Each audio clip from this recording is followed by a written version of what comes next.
खोपोली शहरातील लघु उद्योग, घरगुती उद्योगांना बाजारपेठ उपलब्ध करून देण्यासाठी लायन्स क्लब ऑफ खोपोलीच्या वतीने 2 दिवसाचा महोत्सव आयोजित केला आहे. शुक्रवार दिनांक 5 फेब्रुवारी रोजी महोत्सवाचे उद्घाटन HP अधेसिव्ह्ज लिमिटेड कंपनीच्या डायरेक्टर अंजना मोठवानी, खोपोली नगरपालिकेचे नगराध्यक्ष कुलदीपक शेंडे यांच्या हस्ते करण्यात आले. उद्घाटनानंतर रात्री 10 वाजेपर्यंत बहुसंख्याक लोकांनी महोत्सवाला भेट दिली असून लायन्स गार्डनच्या भव्य पटांगणात भव्य दिव्य महोत्सव दिनांक 5 ते 7 फेब्रुवारी रोजी 3 दिवसीय आयोजन करण्यात आले आहे.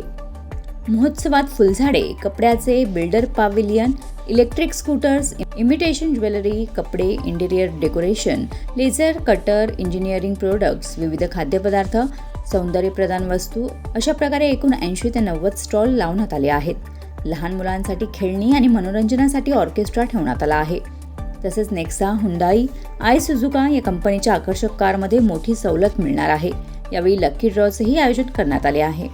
माध्यमिक विद्यालय वाघोशी तालुका सुधागड येथील सक्षम गायकवाड, युवराज सागळे, सूरज वाघमारे यांनी मोफत सायकल वाटप केली.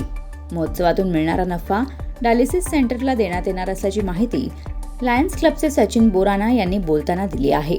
Bureau report, news 46, Raigad, Khopoli.